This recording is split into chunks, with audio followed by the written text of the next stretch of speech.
Hey everyone, getting ready for that big Amazon interview. Yeah, Amazon's hiring process, it can be pretty unique. It's They're notorious. notorious. Yeah. So we're diving deep today into Amazon's famous leadership principles. It is kind of like a secret decoder ring for their whole hiring process. Yeah. You really can't fully understand how to get hired at Amazon without understanding their leadership principles. And we're so lucky to have an expert with us today. Well, I wouldn't say expert, but I've definitely been on the inside. You've been there, done that. I spent quite a few years at Amazon and was a senior hiring manager there. And I can tell you those principles are not just some words on a website. They really live by them. They really do. It's the backbone of their culture, and they bake those principles into every single interview question. They want to know if you would thrive in their environment. That's right. It's fast-paced, it's customer-focused, and it's all about pushing boundaries and innovating. So they use those principles to really figure out if someone's a good fit. So it's not just about ticking off boxes on a resume. No, not at all. It's about showing them you have that Amazonian mindset. So how do we even begin to wrap our heads around 16 different principles? Yeah, it can be a little overwhelming. Yeah. Let's focus on a few key ones, the ones that really capture the essence of what Amazon looks for. We'll bring them to life with some examples so you can see how they translate into actual behaviors. Okay, let's do it. Okay, so I think customer obsession is a good place to start. Everybody knows Amazon is fanatical about their customers, but it's more than just being customer friendly. Yeah, what does that actually mean? It's about a deep, almost relentless focus on exceeding expectations.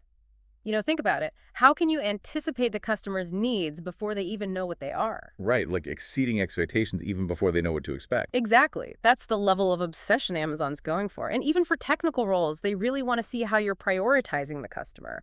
I remember reading a story about an Amazon engineer who pulled an all-nighter to fix an app glitch that was causing shopping carts to crash.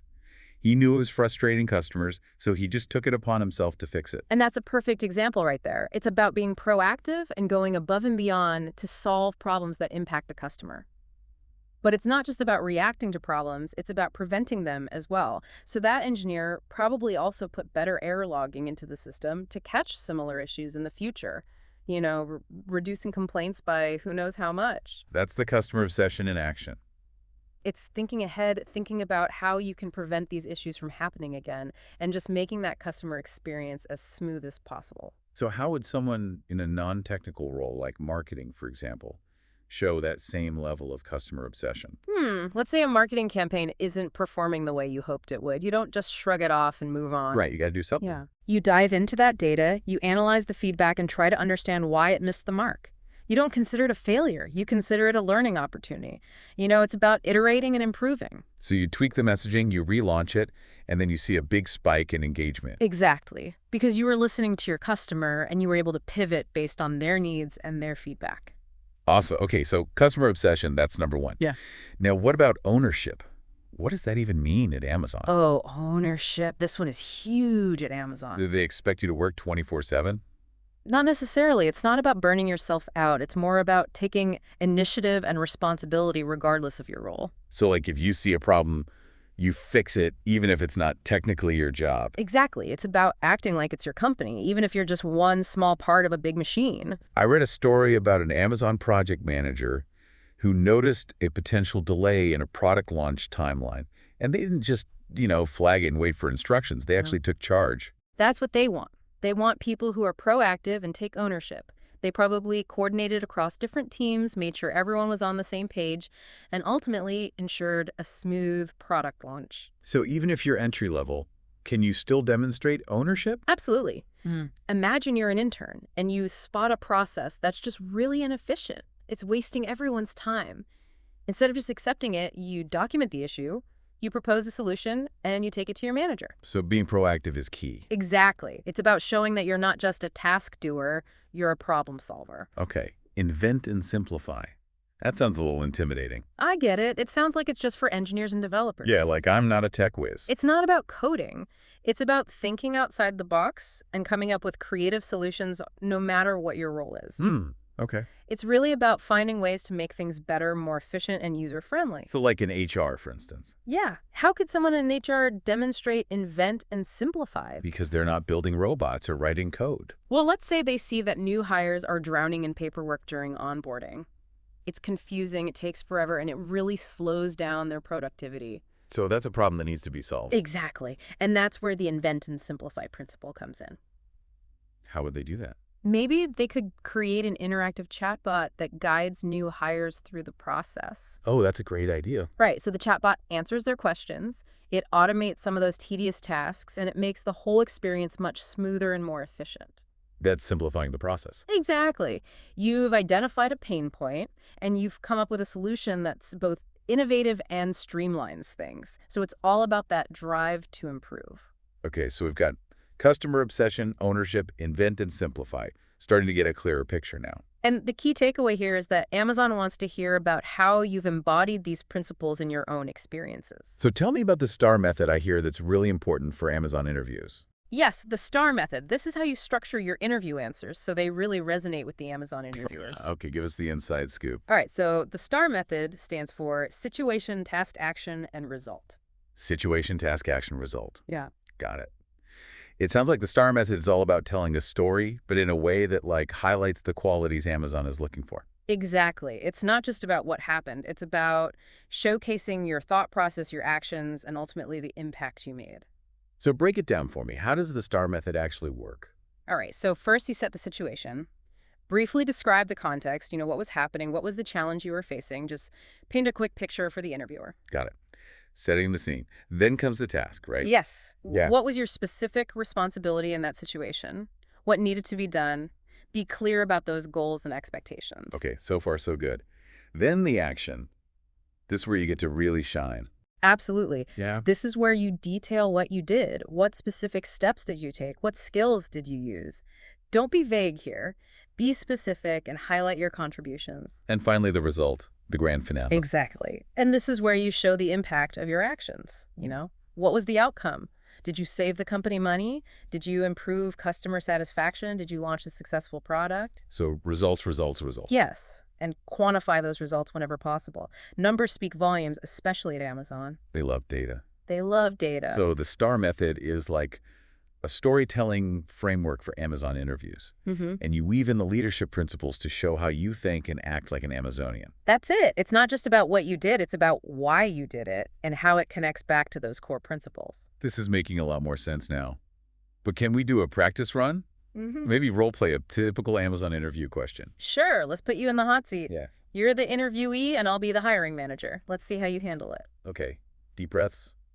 Here we go. Tell me about a time you had to make a tough decision with limited data. Okay, so there was this one time when my team was working on a new website feature, and user engagement was way lower than we expected. We had to figure out what was going wrong.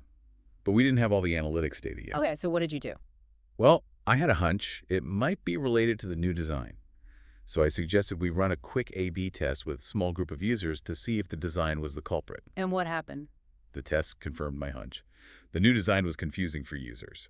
So we reverted back to the old design, and within 48 hours, engagement bounced right back. Okay, so you've laid out the situation, the task, the action, but let's think about the result. You said engagement bounced back. But by how much? What was the measurable impact? You're right. I need to be more specific. Yeah. Okay, let's say user engagement increased by 15% after reverting back to the old design. That's better. Now let's talk about the why behind your actions. You mentioned you had a hunch. But how did you convince your team to go with your gut feeling, especially when you didn't have all the data yet? I see your point. Okay, so instead of just saying I had a hunch, I could have mentioned that I looked at the available data, like user feedback and heat maps. And those showed a drop in clicks on certain areas after the design change. So that gave me enough evidence to suggest the A/B test. Exactly. By explaining your thought process, you're demonstrating the principle R a lot. You made a judgment call with limited data, and you were able to back it up with the information you had available. And by advocating for the A/B test and ultimately proving my hunch was right, that also shows ownership and delivering results, right? Yeah. Spot on. You see how you can weave those principles into your story? It makes your answer much stronger and shows that you truly understand what Amazon values. Okay, I'm feeling a bit more confident about this. But what about the interview process itself? I keep hearing about these marathon interview days at Amazon. What can I actually expect? It's true. Amazon interviews are known for being pretty intense. You'll typically have 4 or 5 back-to-back interviews, each lasting about an hour. Wow, that sounds exhausting. Yeah. So it's not just one and done. Not usually. They want to get a really comprehensive view of your skills and experience, and each interviewer will likely focus on 3 or 4 different leadership principles. Oh, so I might have one interview focused on customer obsession, another on ownership, and so on. Exactly, and they'll probably mix things up. You might have an interview with the hiring manager, then a peer, then a bar raiser. A bar raiser. What in the world is that? The bar raiser is a senior leader from a different team, and their role is to ensure every new hire meets Amazon's incredibly high hiring bar. They have special training to spot red flags and ask those really tough questions. So they're like the ultimate gatekeepers, making sure only the best of the best get through. That's a good way to put it. They're there to protect Amazon's culture and standards. They might grill you on principles like insist on the highest standards or think big. It can definitely be a challenging round. Okay, so multiple interviews, different interviewers, and this scary-sounding bar raiser. Any tips for surviving this marathon? First and foremost, remember to breathe. It sounds simple, but staying calm and focused will really help you think clearly. It's normal to feel nervous, but don't let those nerves completely take over. Easier said than done when you're facing a panel of Amazon interviewers. True, but remember, they want you to succeed. They've invested time in interviewing you, so they're hoping you'll be a great fit. Okay, that's a good reminder. Anything else I can do to prepare myself for this intensity? A few practical tips. Stay hydrated. Bring some snacks to keep your energy up between interviews. Nuts or granola bars are good options. Noted nuts, water, and a positive attitude. Exactly. And importantly, treat each interview as a fresh start. If one interview doesn't go as well as you hoped, don't dwell on it. Just focus on the next one. Okay, so hydrate, snack, and stay positive. Got it. Now let's talk about some of the anxieties people have about these interviews. I mean, these are big. Sir, what's on your mind? One question I hear a lot is, what if I don't have direct experience with a principle like global scaling, especially if you've been working at a smaller company? That's a fair concern. Remember, it's about showcasing the underlying qualities, not the exact situation. So you can always reframe your experiences to demonstrate the principle, even if you haven't worked at a global scale. Can you give me an example? Sure. Let's say you organized a college event that was initially intended for 50 people, but it ended up attracting 500 attendees. You had to adapt, think on your feet, manage logistics on a much larger scale than you anticipated. Right. That experience demonstrates the ability to handle growth and complexity, even though it wasn't at a global company. Ah, so even though it wasn't global, the principle of scaling still applies. Exactly. It's about showing that you can think big and adapt to those changing circumstances. Okay, that makes sense. Another question I often get is about how detailed you need to be with metrics. Specificity is key here. Instead of saying, I improved sales, quantify your impact. Say, I boosted Q3 revenue by 18% through a targeted email campaign. Numbers are your friends, especially at Amazon. So instead of vague statements, use concrete numbers to show the real impact of your actions. Precisely, data is everything at Amazon. The more specific you can be, the better. Okay, last but not least, what if I completely blank during a question? I mean, it happens to everyone, but it feels extra terrifying in an Amazon interview. Don't panic. It's okay to take a moment to collect your thoughts. Say something like, that's a great question. Let me think about the best example to illustrate that. So it's better to pause and think than to just ramble on and get off track. Absolutely. A brief pause shows that you're thoughtful and composed. You're not just spitting out rehearsed answers, you're genuinely considering the question. This has been so helpful. I'm feeling a lot more prepared to tackle those Amazon interviews now. I'm glad to hear that. Remember, preparation is key. The more you understand those principles and practice your star stories, the more confident you'll feel. Before we wrap up this deep dive, any final words of wisdom for our listeners who are about to embark on their Amazon interview journey? It all comes back to those leadership principles. Really practice articulating how your experiences connect to those principles. That's the key to really nailing those Amazon interviews. It's not enough to just talk about your accomplishments. You have to show them the why behind everything you did. Right. They want to see how you think, how you approach challenges, and how all those experiences really demonstrate those qualities they look for. So it's almost like you're telling a story, but with this, Amazonian spin on it. Exactly. And, it's not about trying to be someone you're not. Authenticity is still really important. Right. So be yourself, but showcase the best version of yourself. The version that, really embodies those leadership principles. I love that. Showcase the best version of yourself. It's a great way to think about it. So as you're prepping for your interview, I want to leave you with this thought. Ooh, I like where this is going. Hit me with it. If you were sitting in that interview chair right now, which leadership principle would you feel most confident showcasing, and why? That's a good question. It really makes you think about your strengths and how they align with Amazon's values. Exactly. Which principle resonates most with you? And how can you back it up with, concrete examples from your own experience? This is a fantastic exercise to help people, really focus their preparation and nail those interview answers. Well, on that note, I think we've reached the end of our Amazon interview deep dive. I really hope this episode has given our listeners some, valuable insights and a little boost of confidence to tackle those interviews head on. You've got this. We're here to support you on your journey. So go out there and show Amazon what you're made of. Thanks for joining us on the deep dive. And until next time, keep learning, keep growing, and keep diving deeper.